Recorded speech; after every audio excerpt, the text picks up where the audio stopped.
샬롬, 일주일간 잘 지내셨습니까? 올해도 가정의 달을 맞이해서 우리가 어린이 주일로 또 어버이 주일로 청년 주일로 우리가 주님 앞에 올려드렸습니다. 오늘 마지막 가정 주일로 주님 앞에 우리 주제 설교로 또 주님의 말씀 설교로 주님 앞에 나아가고 또 가정의 달 설교를 마무리 지어볼까 합니다. 여러분에게 주어주시는 가장 은혜로운 설교가 또 은혜로운 말씀이 하나님의 진리가 오늘 우리에게 주시는 하나님의 말씀 잠언 17장 1절 2절 말씀으로 마무리 지어주실 수 있기를, 그리고 이 모든 은혜가 여러분 가운데 폭발적으로 역사할 수 있기를 주님의 이름으로 축복합니다. 그런데 여러분, 우리가 잠언 말씀을 우리가 받아들이기 전에, 또 하나님의 말씀으로 우리 모든 것을 결론 짓기 전에 우리가 먼저 기억할 것은 첫 번째로 우리가 왜 잠언 말씀을 우리가 마음에 받아야 하는가, 이것이 우리의 솔직한 고백이 되지 않겠습니까? 하나님의 사람들이라면 당연히 받아야지요 라고 말씀드릴 수 있지만, 하나님의 말씀을 아직도 받아들이지 못하거나 세상 사람들의 모든 우리 가운데 반발과 또 의문부호를 우리가 받을 때 왜 잠언 17장 1절 2절 말씀으로 우리가 이 가정주일 예배와 하나님의 진리를 마무리 지어야 하는가, 이것에 대한 해답을 우리에게 묻는다면 저의 이것에 대한 대답은 이렇습니다. 여러분, 우리가 살아가면서 세상적으로 가장 많은 사람들에게 집중적으로 관심을 받는 사람이 누구일까요? 대통령 분들이나 다른 사람 빼고 가장 사람들에게 최근에 가장 주목을 받는 사람은 투자의 귀재라는 워런 버핏이 아닐까 생각을 합니다.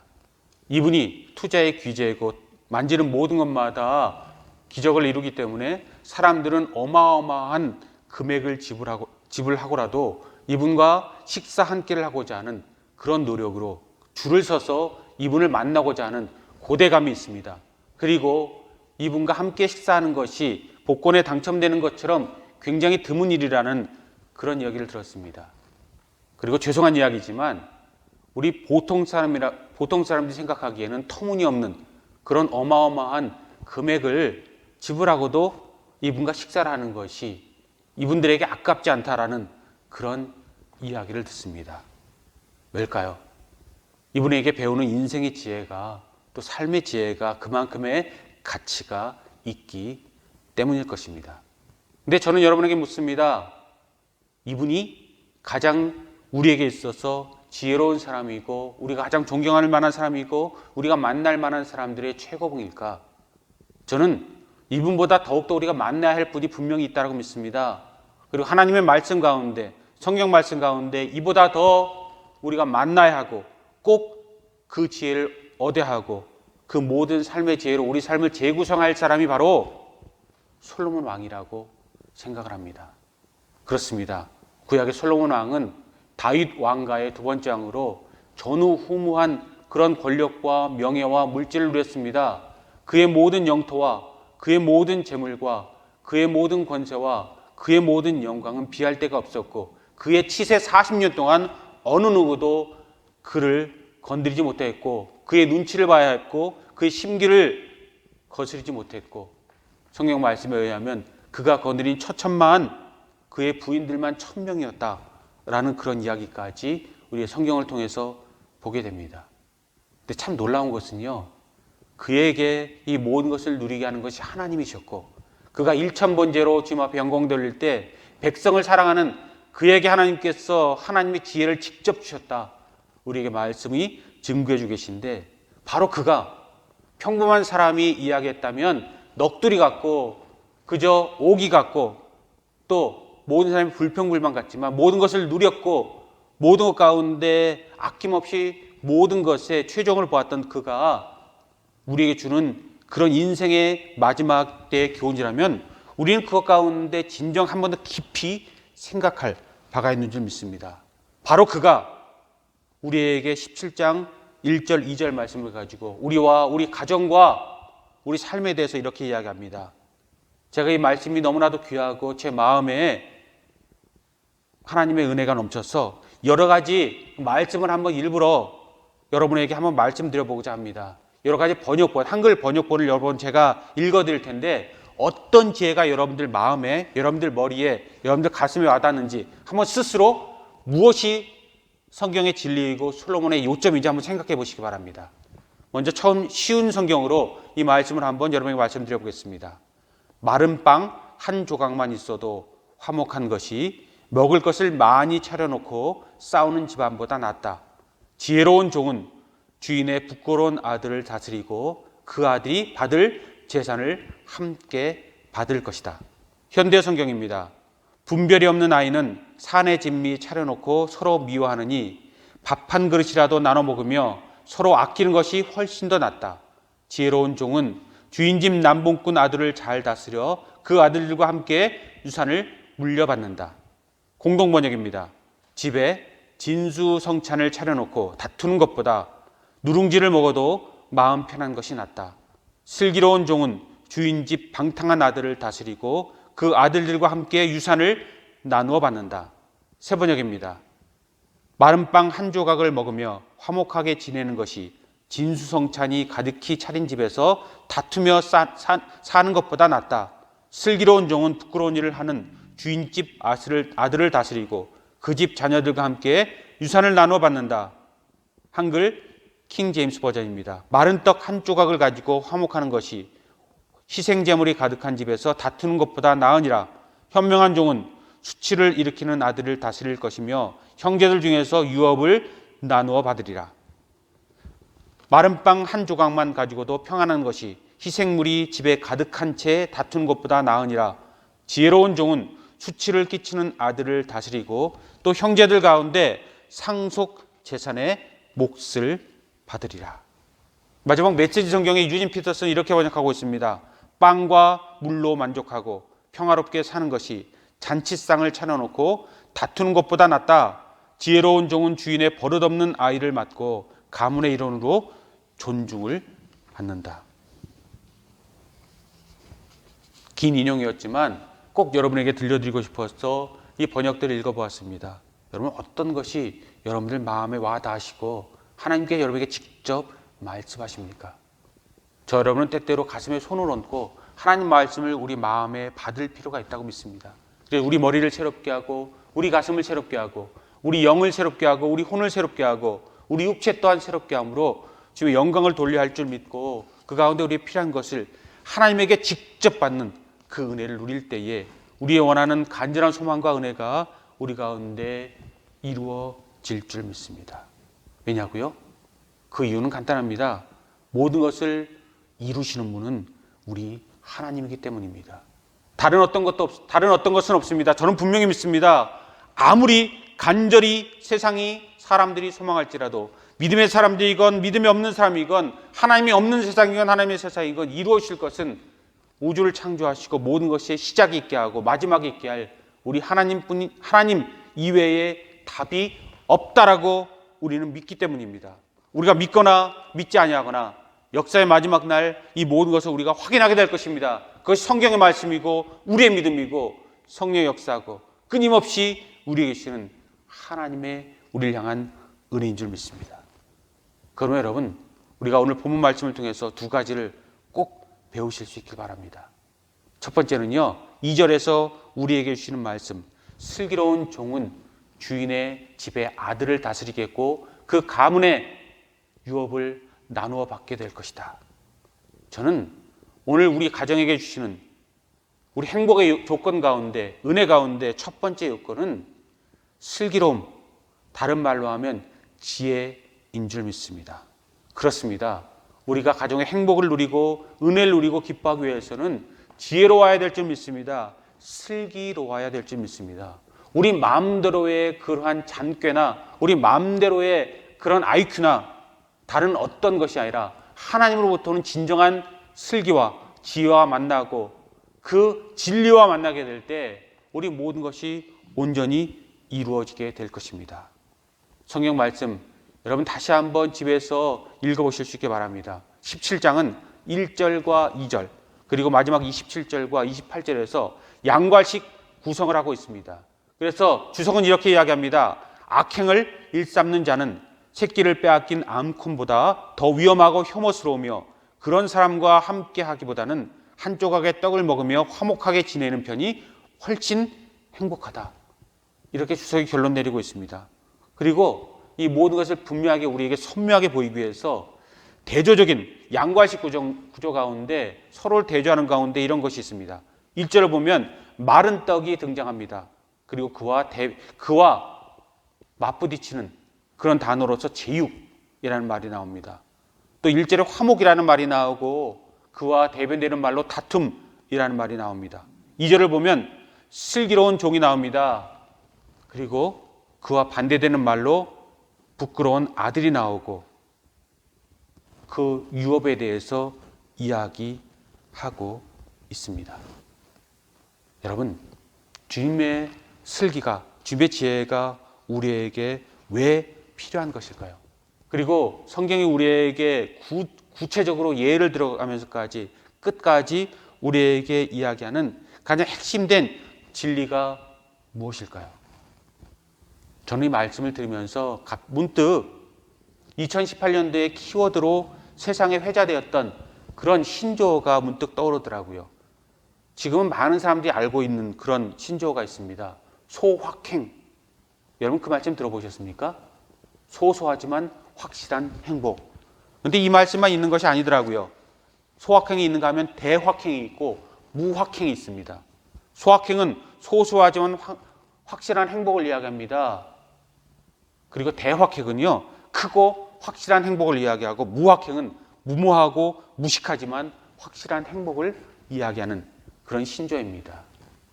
예를 들자면 여러분이 잘 아시겠지만 소확행은 그냥 길 가다가 아름다운 꽃을 봤을 때, 어느 아름다운 카페에서 커피 한 잔을 마시게 될 때, 또 집에서 문득 정돈되어진 양말 서랍을 열게 될 때 우리 마음속에 잔잔하게 은은하게 퍼져오는 그런 삶의 행복을 이야기합니다. 대확행은 우리가 이야기한 더 큰 꿈을 향해서 달려나가는 가운데 우리에게 느껴지는 그 카타르시스, 행복을 이야기하겠죠. 무확행은 저도 참 처음 들어보는 말이죠. 무모하고 무식한 확실한 행복은 우리가 그전에 잃었던 것을 다시 한번 다른 것으로 보상받고자 하는 그런 행복에 대해서 이야기하더라고요. 그래서 2018년도에 이것을 가지고 한국에서 예능 프로그램이 한번 방영된 적이 있다고 합니다. 6부작으로 이루어졌다고 했는데 저는 유감스럽게 한 번도 보지 못했지만 이 무학행이 삶에 많은 것을 잃었던 많은 사람이 외국으로 가서 서로 필요한 것을 채워주는 그 프로그램으로 진행된 그 프로그램이 있다라는 이야기를 들었습니다.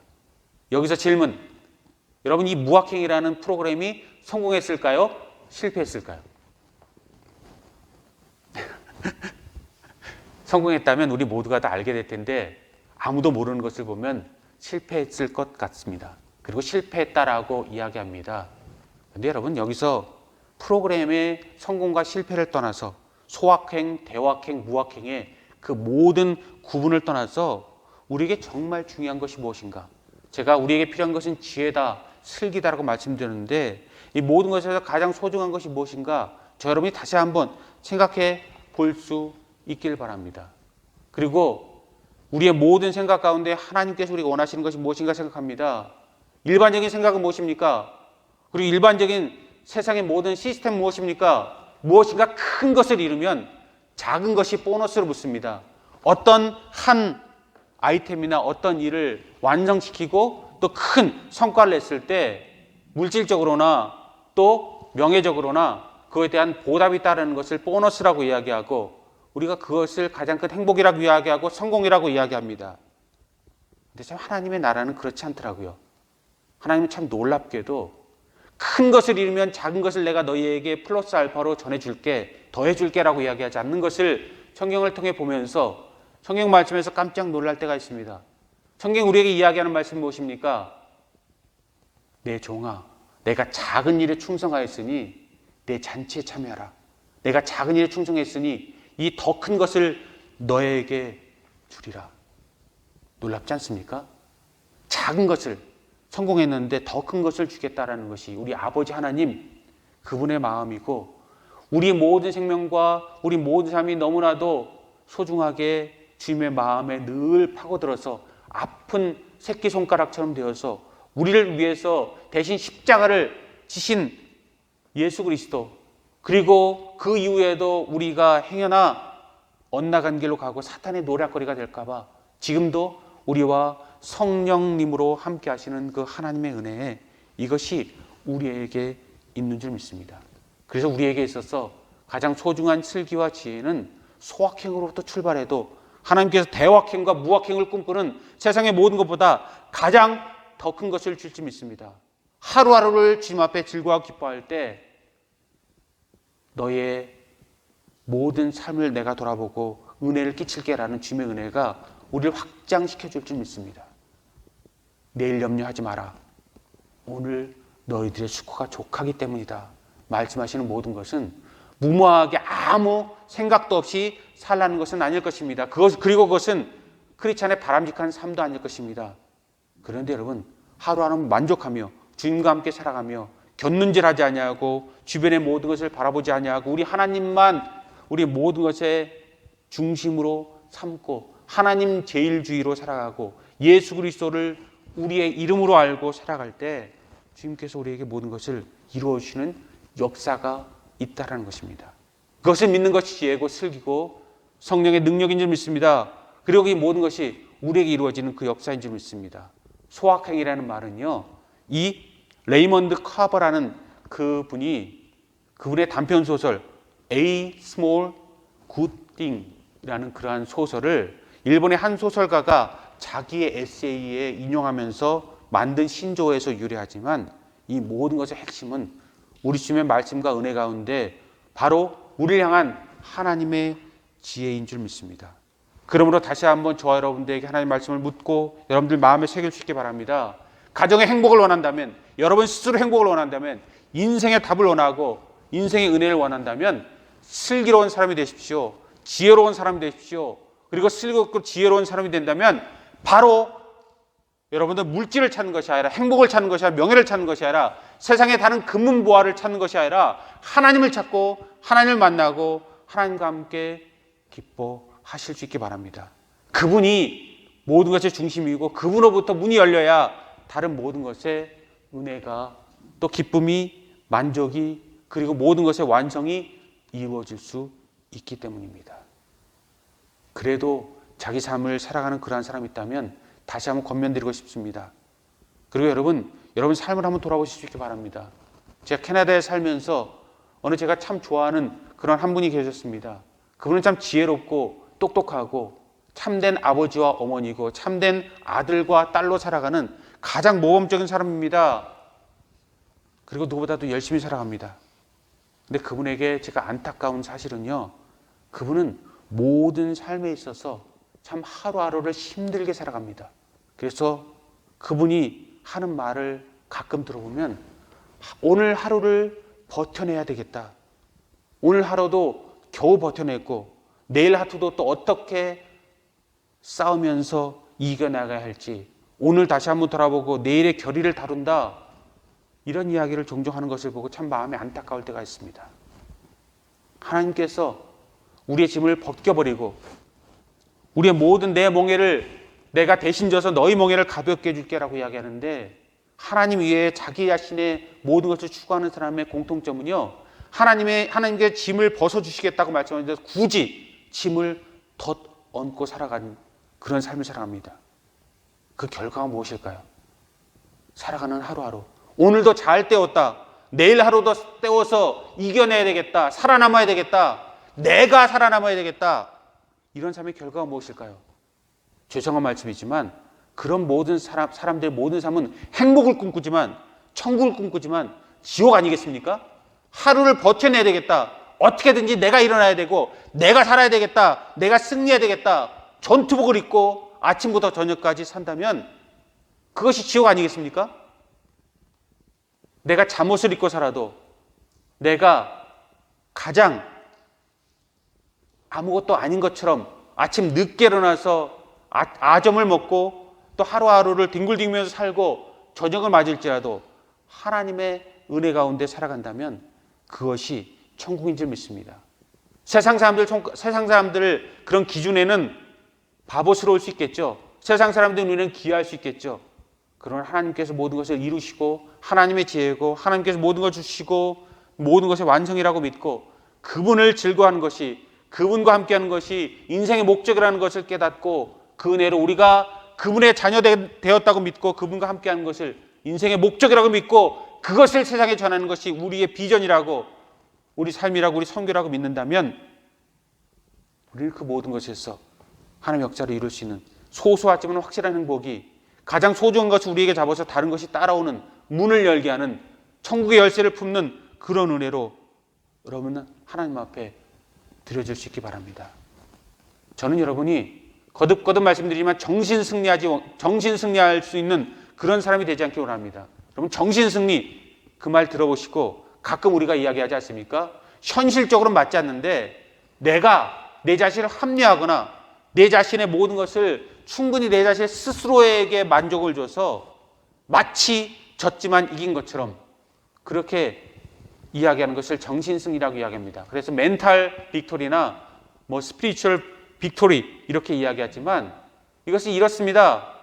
내가 젊은 사람들과 싸웠을 때, 젊은 사람과 싸워서 이길 수 있다고 믿었지만 실컷 두들겨 맞습니다. 그리고 나서 그 사람이 이야기합니다. 쟤네들은 내 아들뻘밖에 안 돼. 그래서 내가 실컷 두들겨 맞은 것은 쟤들한테 진 게 아니라 그들의 젊음에 진 거지 내가 진 게 아니야. 그래서 나는 승리했고 이겼고 나는 승리자야 라고 이야기하는 것을 정신승리의 예라는 말을 들어본 적이 있습니다. 정말 그렇습니까? 그들의 젊음 때문에 졌고 그들이 아들뻘 되는 사람에게 내가 양보해서 내가 졌고 내가 두들겨 맞았고 내가 실패했습니까? 아닙니다. 정확한 것은 그들이 이겼고 내가 진 것이고 내가 이겼다는 것은 내 합리화에 불과할 뿐이라는 것입니다. 그런데 여러분, 참 어리석게도 저를 포함해서 우리 모두가 다 이렇게 산다는 것입니다. 나는 안 졌어.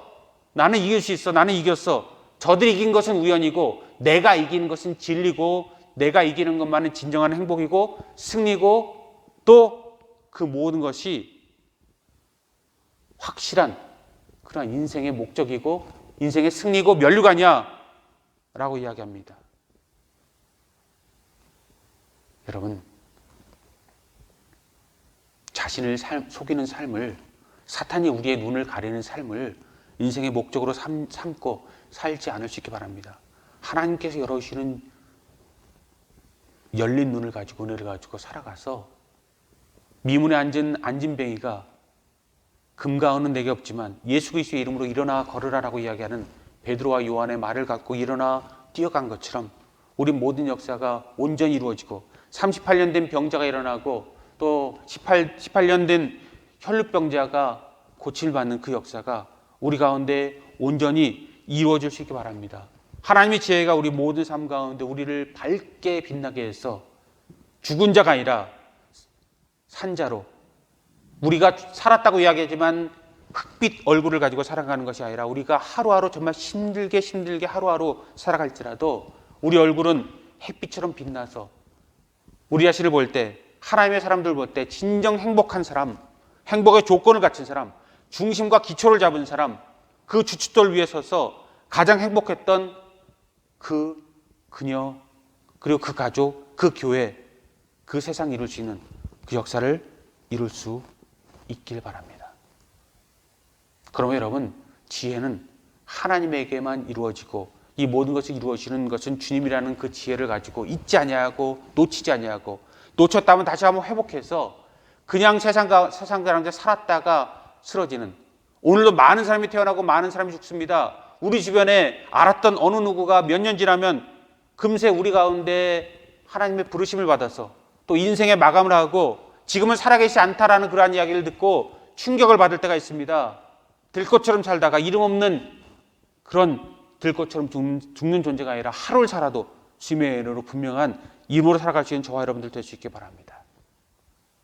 두 번째, 우리 하나님을 알고 하나님의 중심에 섰다면 우리 가족의 행복을 위해서 필요한 것은 1절에서 우리에게 이야기하고 있습니다. 그것이 무엇입니까? 바로 화목함이라고 이야기합니다. 마른 떡 한 조각만 있어도 육선이 가득하고 다투는 집안보다 나으니라. 무슨 말입니까? 마른 떡은요, 가난한 중에 가난한 사람의 음식을 이야기합니다. 마른 떡, 말라 비틀어진 떡, 그것도 빵 부스러기 같은 떡을 그 가난한 사람이 마지막으로 취해서 그것도 그냥 먹으면 목에 잘 넘어가지 않으니까 초를 찍어서 시큼한 초를 찍어서 먹는 것을 가난한 사람의 양식으로 우리가 성경에서 발견할 수 있습니다. 예수님도 일생에 세상의 부를 추구하지 않았기 때문에 제자들과 함께 살아가면서 마른 떡을 초에 찍어서 먹는 그런 모습을 보여주기도 하셨지만, 마른 떡은 가장 가난한 사람들, 그리고 최하층의 사람들이 먹는 그런 음식을 이야기합니다. 반대로 육선이라는 것은요, 진수성찬, 산의 진미를 이야기하고, 이것은 그 구약의 역사를 보면 그 희생 제물과도 연결이 됩니다. 어떻게 연결이 되냐면 레위기 말씀을 보면요, 화목 제물이나 또는 이 하나님 앞에 그 드리는 예물로서 희생 제물로 드리는 음식을 보면 일부는 태워서 번제로 드리지만 그 나머지는 가져다가 가족들이 먹는 것을 볼 수가 있습니다. 그 레위기 말씀을 보면 남은 음식, 하나님 앞에 드리고 남은 음식은 가져와서 가족들이 함께 먹는데, 그 고기를 나누는데 이튿날까지 남기지 말지어다, 레위기 말씀이 율법으로 주어져 있습니다. 바로 이것을 육선이 이야기합니다. 그 기름진 고기, 최상품의 한우 A+++라 같은 그런 음식, 부자들의 왕의 진수성찬을, 수라상을 이야기하는 것이 육선입니다. 그런데 성경이 무엇이라고 이야기합니까? 그 모든 것이 소용이 없다. 가난한 사람들의 모든 것이 오히려 부자의 그것보다 더 나을 수 있다. 아니, 낫다! 라고 단언적으로 이야기하고 있습니다. 그렇습니다, 여러분. 가난한 사람이 늘 부자보다 나은 것은 아닙니다. 가난한 사람이라고 늘 웃고 부자라고 늘 우는 것은 아닙니다. 그러나 여러분, 분명한 것은 부자만 행복한 것이 아니라는 것입니다. 행복은요, 누구에게나 하나님께 주신 선물이지만 오두막집에서도 행복은 느낄 수 있습니다. 그렇습니다. 오두막집에서만 행복을 느낄 수 있지는 않습니다. 그러나 오두막집에서도, 움막 같은 곳에서도, 사람들이 도리도리질을 치는 곳에도 행복은 언제든지 햇살처럼 임할 수 있다는 것이고, 그것이 인생의 가장 소중한 행복이라고 주님께서 우리에게 이야기한다는 것입니다. 옛날에 어느 교회에 목사님이 부임하셨습니다. 그리고 부임 설교를 하고 교인들을 신방하는데 어느 부잣집 집사님 댁에 신방을 가시게 되었다고 합니다. 그리고 식사를 나누고 예배드리고 또 마지막 차를 나누면서 이야기하는데, 진지하게 이분이 조용히 목사님에게 한 가지 부탁을 하더라는 것입니다. 그분을 통해서 이 목사님이 많은 지혜를 배웠다라고 이야기하고 글을 남기신 적이 있습니다. 그 내용이 이렇습니다. 집사님이 이렇게 말씀하시더랍니다. 가난한 사람들은 일생 동안 싸웁니다. 일생 동안 죽일 듯이 싸웁니다. 그러나 가족 중에 누군가 돌아가시면 그 가정에 평화가 이루어집니다. 그런데 부잣집에는 일평생 가족이 살아있을 때는 전혀 싸우지 않습니다. 그런데 부모가 죽고 나면 그 이후에 남은 가족들이 서로 죽일 듯이 싸웁니다. 목사님, 저는 저희가 가진 이 물질이 두렵습니다. 제 가족들의, 제 하나님의 부르심 이후의 삶이 걱정이 됩니다. 제발 목사님이 저에게 오셔서 제 자녀들을 가르치실 때 제발 하늘의 진리를 가르쳐 주셔서 제가 죽고 나서 우리 가족이 싸우지 않을 수 있도록 하늘의 진리로, 하나님의 말씀으로 저희 가족을 꼭 교육해 주시고 그 모든 은혜를 끼쳐 주십시오. 그것을 위해서 기도하겠습니다. 이 모든 것을 우리 가족에 이루어 주실 수 있는 목사님의 약속을 저에게 주시겠습니까? 라고 간절하게 부탁을 하더라는 것입니다. 참 지혜로운 말이고 우리 인생의 교훈이라고 믿습니다.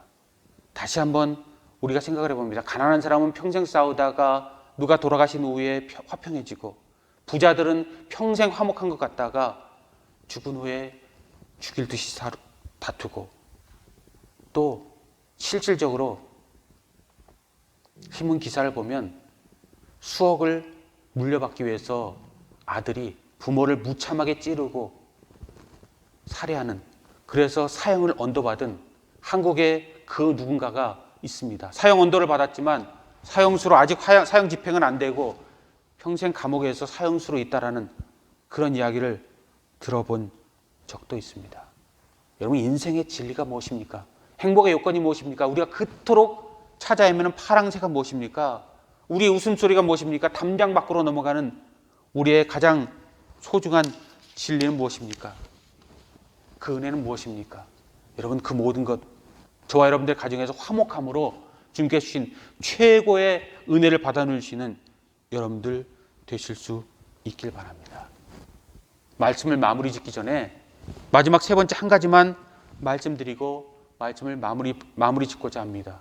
그것은 바로 제가 너무나도 좋아하는 단어이기도 한 샬롬이라는 그러한 단어입니다. 저 여러분 지혜롭고 화목한 가정을 이루시고 마지막 샬롬을 이룰 수 있길 바랍니다. 샬롬은 하나님의 평화, 하나님의 은혜, 영혼 육에 있어서 모든 하나님의 완벽함을 이야기하는 그러한 단어입니다. 근데 여러분, 이스라엘 사람들이 이 샬롬이라는 단어를 언제 사용하시는 줄 아십니까? 샬롬이라는 단어를요, 이스라엘 사람이 언제 실질적으로 사용하냐면 그 자녀들이, 그 아들이 군대 나가서 이제 싸움의 전쟁에 참여하게 될 때 부모가 자녀에게 주는 그 간절한 인사가 처음이자 마지막이 될 수 있는 그 마지막 순간에 주는 그 단어가 바로 샬롬이라는 것입니다. 무슨 뜻입니까? 내가 너의 삶과 죽음을 보상해 줄 수 없다. 내가 어떤 끔찍한 지옥 같은 일을 전쟁에서 겪을지 모르고 우리 가족이 겪을지 모르고 너가 겪을지 모른다.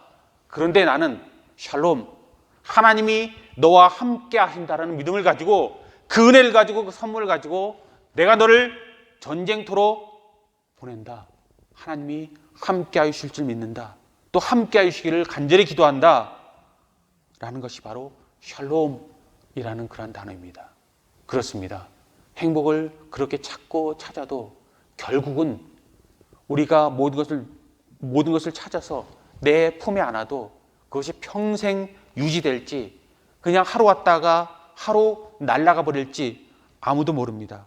그 모든 것을 이루고 유지시켜주는 것도, 그리고 그것이 평생 우리의 은혜가 되게 하는 것도 하나님의 은혜인 줄 믿습니다. 그러므로 은혜를 찾고 그것을 간절히 찾고 우리 일생의 목표를 하나님 앞에 받았다면 그것이 평생 유지하기 위해서 샬롬, 하나님이 우리와 함께 하시는 임마누엘을 저 여러분들이 누리실 수 있기 바랍니다. 메시지 성경에 우리 17장 1절 2절 말씀이 아니라 3절의 말씀을 유진 피터스는 이렇게 우리 이야기하는 것을 본 적이 있습니다. 여러분, 보통 우리 성경 말씀을 이렇게 번역을 합니다. 도가니는 은을, 풀무는 금을 연단하거니와 여호와는 마음을 연단하느니라. 유진 피터스는 이것을 가지고 이렇게 번역한 적이 있습니다. 도가니가 은을, 선광용 냄비가 사금을 가려내듯이 하나님은 우리 삶에서 귀한 것을 가려내신다. 도가니가 은을, 선광용 냄비가 사금을 가려내듯이 하나님 우리 삶에서 귀한 것을 가려내신다. 여러분 삶과 인생에서 하나님께서 가장 귀한 것을 가려내셔서 모든 쓸데없는 것을 채로 쳐서 다 흘려보내고 가장 소중한 것을 저 여러분들에게 남겨주실 수 있길 바랍니다. 그리고 그것이 은혜가 되실 수 있기를 바랍니다. 그리고 이 모든 것에서 은혜가 강물처럼 넘쳐서 그 모든 것에서 역사를 이루는, 그리고 가장 행복한 사람들, 행복의 조건을 하나님과 함께함으로, 하나님께서 유지시켜줌으로, 하나님께서 화목하게 하시는 그런 은혜로 여러분들 누릴 수 있길 바랍니다. 결론을 말씀드리겠습니다. 그럼에도 불구하고 오늘 성경 말씀은 우리 모두에게 딜레마를 주는 말씀입니다. 어떤 분이 이야기하더라고요. 그러므로 이 말씀은 거짓말 같은 진리다 라는 그런 멋진 말을 남겨서 제가 참 감탄한 적이 있습니다. 무슨 말인가 하면은요, 이 하나님 말씀을 부정하자니 진리이고 긍정하자니 삶이 너무나도 각박하다라는 그러한 이야기입니다. 이 말씀이 아니야 라고 이야기하자니 마음이 내 자신을 손가락질하고 내가 거짓말장이라는 것을 스스로가 내가 증명하고, 또 그런데 가난한 자의 떡이 부자의 물질보다 낫다라고 이야기하자니 내 모든 삶이 너무나도 광야 같고 사막 같고 초원 같고 불타는 지옥 같아서 견딜 수가 없는 이 거짓말 같은 진리, 이 딜레마를 우리 크리스찬이 안게 된다라는 것입니다. 그런데 여러분, 하나님 앞에 의지하고 의뢰하고 하루하루 살아가면 이 모든 것을 이루어 주실 줄 믿습니다. 한국에 27살에 27살의 나이에 루게릭병에 걸린 한 여자분이 있었습니다. 보통 루게릭병은 50대 이후에 걸리는 병입니다. 처음에는 운동세포가 죽어나가다가 마지막에는 호흡세포까지 죽어나가서 죽음에 이르는 무서운 병입니다. 이 누나 때문에 그 남동생도 군대 갔다 와서 세상에 전혀 나가지 못하고 누나를 돌본 일에 인생을 허비하고 또 인생의 지침 가운데 있습니다. 부모님도 마찬가지입니다. 근데 그분이 한 프로그램에 나와서 이런 이야기를 나눈 적이 있다고 합니다. 누나를 돌보기 위해서 내가 먼저 건강해야 되겠다.